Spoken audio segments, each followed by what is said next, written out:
need neglect.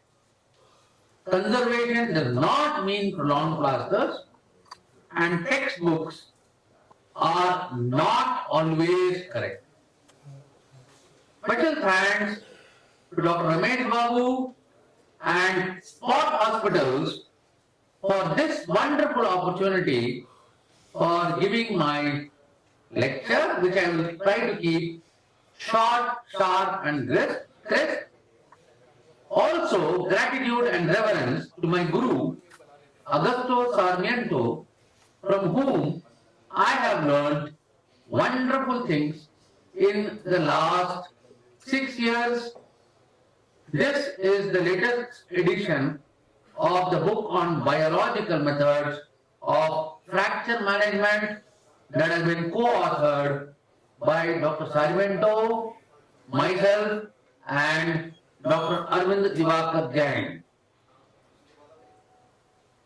In this book, we are carrying the legacy forward, and today I will just challenge 3 conventional textbook teachings. And these things have been drilled into the mind of the postgraduate and right to the surgeons. Do undisplaced trochanteric fractures always need surgical management? Do humerus fractures need surgery at all in every case?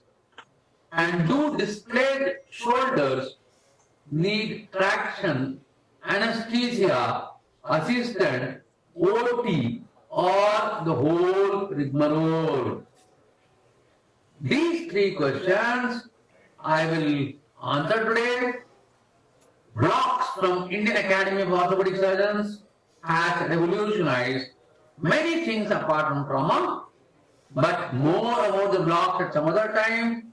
For now, I will just show some examples of how blocks have revolutionized, though these blocks were originally for non-traumatic conditions, neurological conditions. You can see the tremor in a patient, essential Parkinson's tremor, who was not able to sign his check. And then you can see in the next video how his hand is tremor free and he is lifting it up and showing that he is okay and he is able to sign his check leaves. Another person with a foot drop due to L5-S1 disc is not able to move his foot. Severe neurological deficit. In a bad condition, he is trying just to dorsiflex his foot and he is not able to dorsiflex his right foot. He has received a block on one day. And the corresponding video on the 7th day after the first block, before he received the first block, the second block, you can see that the dorsiflexors have improved and his foot is moving beautifully.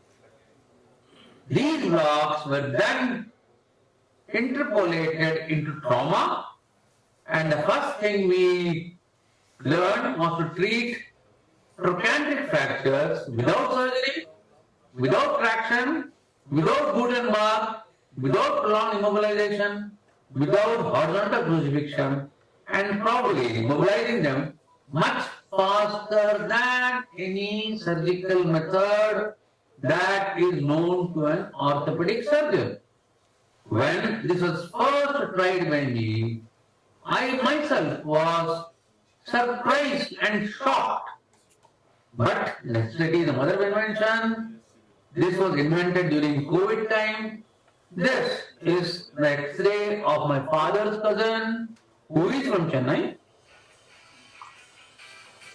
Had a fracture during COVID time, and those times surgery was being very difficult, and then the PPE kits and the masks and face suits were very expensive. And this patient had gone to my friend's hospital for surgical management, and then they called me in panic emergency. I sent my nurse and asked her to give beta 6 blocks and mobilize the patient. Here the patient, He's telling that he's got pain and he's not able to move his limb. There is my nurse giving a block which is just plain diluted, hexadiluted, 6 times diluted xylocaine with clonidine, and you can see that immediately after the block, the patient has started standing. This sort of mobilization is not possible even with DHS or PFN or condylar plate or any form of surgical management. And here we can see the patient is walking with a walker frame. Immediately after the blocks, and he walked home without surgery. My nurse went to his house every week. The effect of these blocks lasts for about a week. And every Saturday, my nurse would go to his house and give him a block. He needed only 3 blocks. And in less than 90 days, his fracture united without shortening. And he is very happy and blessed. We all know that surgical mortality in trochanteric fractures is close to 35 to 40% at the end of 1 year. Now we can see day 1, day 30 and day 80. Day 1, day 30 and day 80. Day 1 and day 91. Again another fracture. You can see day 1 and day 73. The fracture united in 73 days. Here's another fracture uniting in 91 days. Here's another fracture uniting in 100 days. This one day 96 you can see.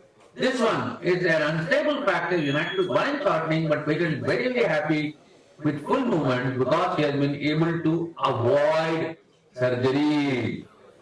So, moral of this story is not all neck of femurs or not all trochanteric fractures need surgery. We need ergonomics and function.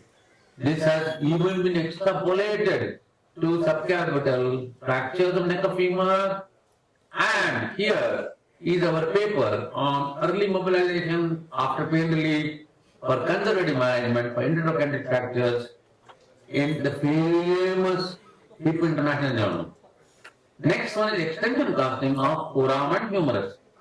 In this, the rule here is flexion displaces, extension straightens. You can see as the X-ray show, 1 on the left, flexion displaces, extension displaces, extension straightens. Behind me, you can see a young doctor girl who did not want a scar, advised relating by 66 surgeons in Mumbai, and I advised extension cast. There was nobody who was willing to give an extension cast.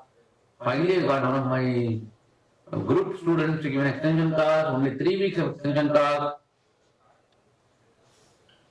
After they changed to a short arm cast, in 5 weeks she was an extension brace with Armando brace. There she is at 6 weeks time. At 6 weeks she started going back to the gym.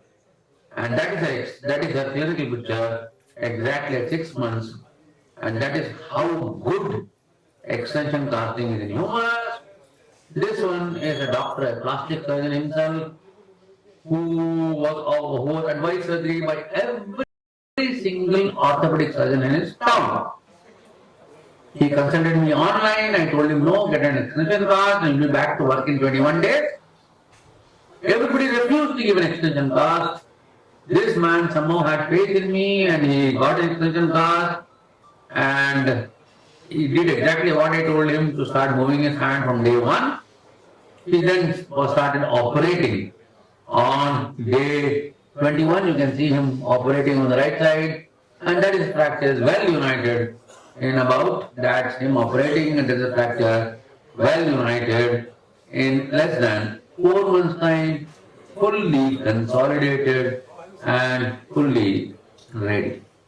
The moral from this story is that do not flex the elbow, even in forearm. The moment you flex the elbow, fracture displaces. The moment you extend the elbow, the fracture straightens. So, flexion is bad. Sling is a deforming force. Extension cast is very well tolerated by the patient. Patient can lift his arm,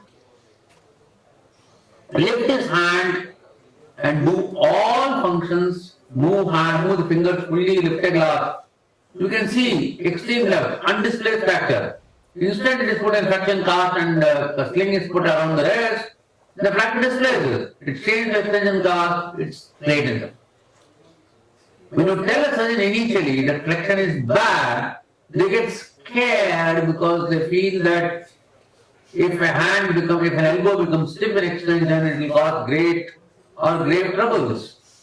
But the fact remains that flexion displaces while extension stabilizes and joints.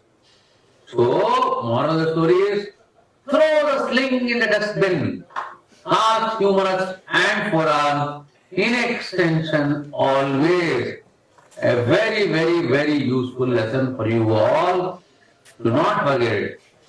This we finally got it published in the very prestigious Acta Orthopaedica Belgia.